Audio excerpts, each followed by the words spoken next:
Our last step is number 12 here, and it is when we make our ruffle to put on the bottom of the bag, like this one here. So we have our 4" by 26" strip, and we are going to do a twice turned hem on one of the longest edges, and then we are going to serge the other 3 edges. So one short, one long, one short. Okay, so I am going to do a twice turned hem. I'm going to do I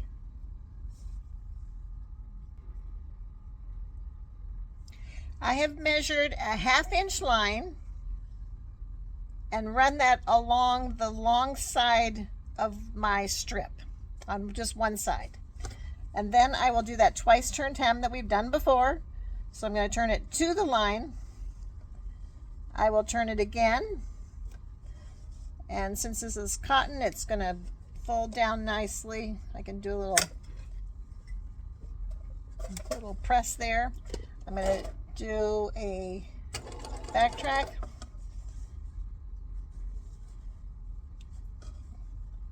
Turn, turn, and stitch. Got that one little toe on the inside of the fold. Turn, turn, run my finger down it, hold it front to back, and stitch it.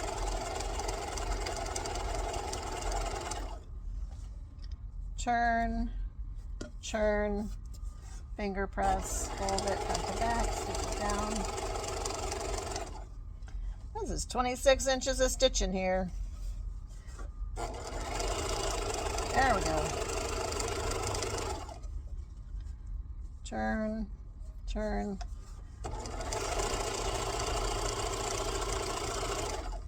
And I'll backtrack at the end also. So I'm going to turn, turn, front to back.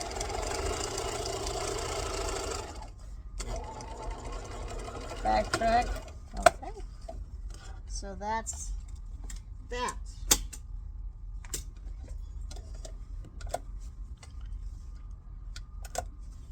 Okay, so that's the twice turned hem. Now we're going to go ahead and serge on all 3 edges.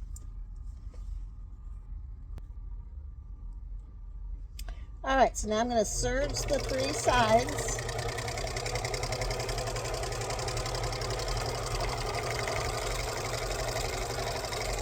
All right, so there's one.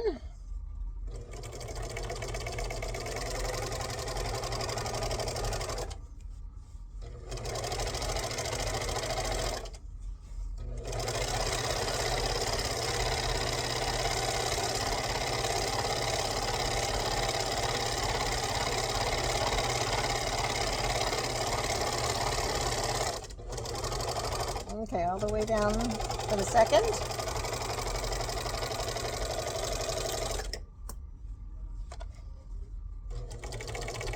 Of course, I don't need to cut anything off on any of these.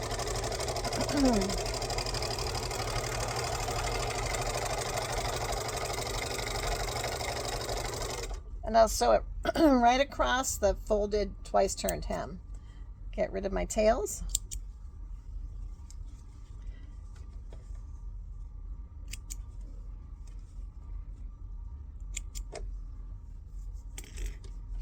All right, so now I'm ready to do a 1" line across the top edge, the serged edge, the long serged edge.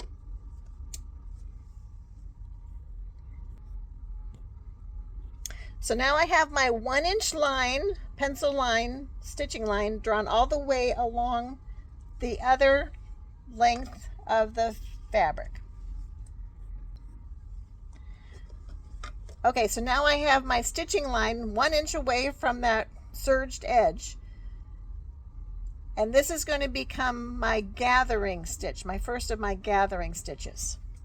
So I need to come over here to the stitch length, and I'm going to rotate this all the way down to a 5. So I want the biggest stitch here, And I am going to then stitch over here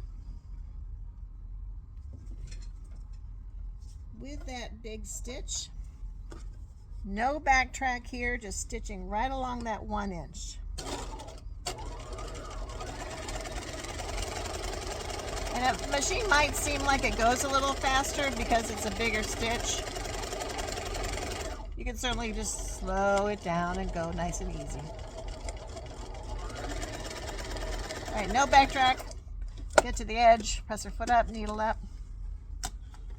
And I think I have some snippers now somewhere. Oh, goodness gracious. Now I've lost the snippers again. Okay, I'm going to use the thread cutter. I don't want to cut the ends off close because I need to use those ends for the pulling of the gathering stitch.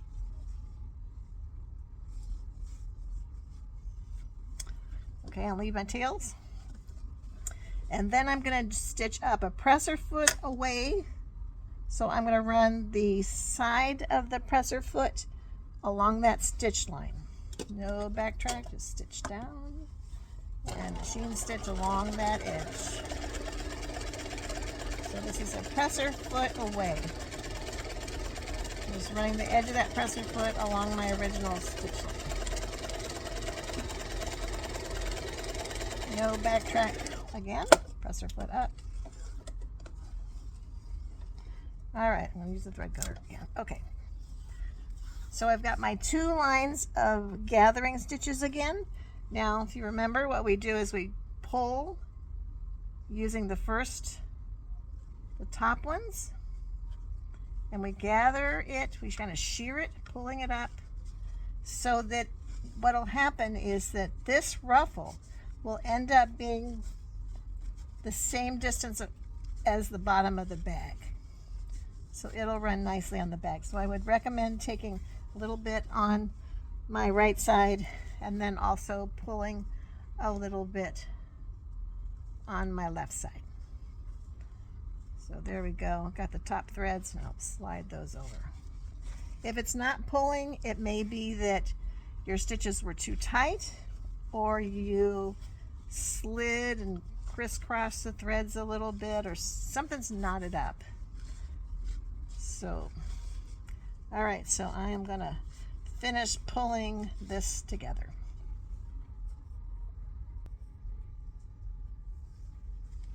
All right, I have the bottom of my bag here, and I have my ruffle that I've sheared up to the same distance as the bottom of my bag. I think it's about 11 inches. Not positive. Might be 10. Could be 9. I'm not sure. I haven't measured it recently. But anyway, I've gathered this up. Now, as you're kind of pulling the threads, you can kind of work it so that everything's kind of pulling straight up and down, because I know it's going to be kind of cattywampus when you're doing it. It's going to want to be all uncontrollable. So, you know, go ahead and make it do what you want it to do. So I'm just kind of pulling it straight so that it kind of behaves itself. And I do want the ruffle to be fairly even, so I don't have like all the shearing in one place and then nothing. And if I've got a little area with nothing at the ends, sure, that's fine. But it should be as even, behave yourself down, as it will be. Okay, so we're going to pin this to the bottom of the bag. I would pin this so that this middle section is what you're pinning to the bottom of the bag. So right between your 2 stitch lines will be a new stitch line that you're going to imagine that will be sewn about 1/4 inch to 1/2 inch along the bottom of the bag. Doesn't have to be exact, but somewhere around there. I'm not going to ask you to draw a line. But the next step will be to pin this on. Now, all along we have pinned things so that the pins are the same direction as your bag. And yes, I would encourage you to do that. Now, if I was to stitch this, I would be pinning from from this direction down. So I'm going to stick the pin in there so that, yes, it's in about the right place. And I will start kind of stabbing through. Okay, it should be about there.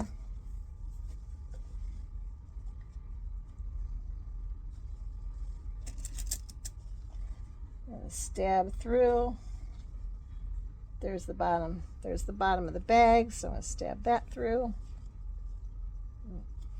I'm going to pin up because most of my fabric's going to be on the left-hand side when I'm stitching, right? Okay, and I'm going to keep going with this all the way to the end. Now, one new thing, or let's switch that one around. One new thing is that I'm going to encourage you to also, as well as pinning that direction, is to pin, where are you? Where are you? There you are. To also pin perpendicularly, okay? So you can put a pin through and go up and down to hold your gathers in place so that when you're stitching, those gathers don't kind of slide around on you. Now, what's also kind of fun about these pins is that you do not have to take them out. The ones on your stitch line, yes, of course, you'll take those out as you're stitching, but these pins you don't have to take out. The machine will jump over them, like 98% of the time. Sometimes they stop and hit the pin and break it, but usually they jump over it. So I'm going to put a few of these in all the way across, and then we'll come back and when we'll machine stitch in the center all the way across, backtracking at the beginning and the end.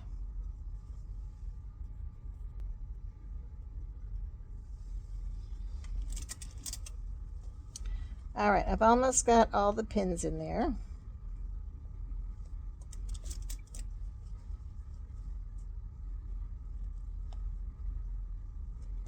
Okay, so I have both my pins for my stitch line and the perpendicular pins that I will leave in.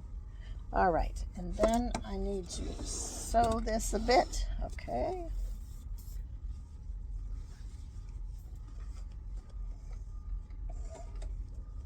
Okay, all of these threads you can just kind of leave and just ignore for a little bit. I'm just going to pull them back through and let them be. Okay, so I did my gathering stitch before. Yes, don't forget to move this back. So it's about at 2.5 again. So we got this at the stitch length at 2.5. And now we're going to come back over here and stitch. So presser foot is already down, needle down, backtrack. Okay, pin out.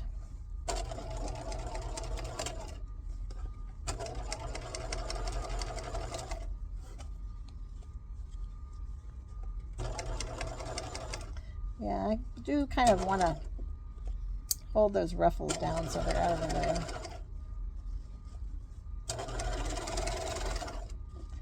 Pin out. And I'm just running across those perpendicular pins.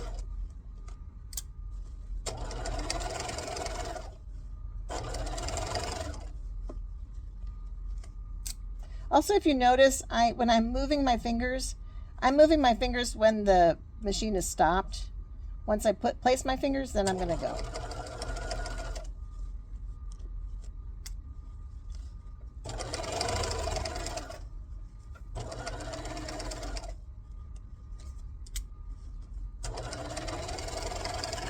Backtrack at the end. Needle up, presser foot up.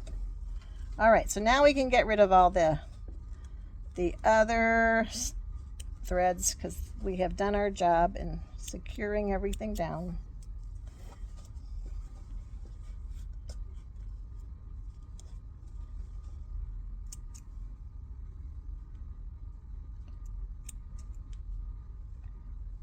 see what now. I'll get rid of that. Okay. So there we are. And we can also take out all of these pins. And that is our ruffle. And that's the last step for the bag also.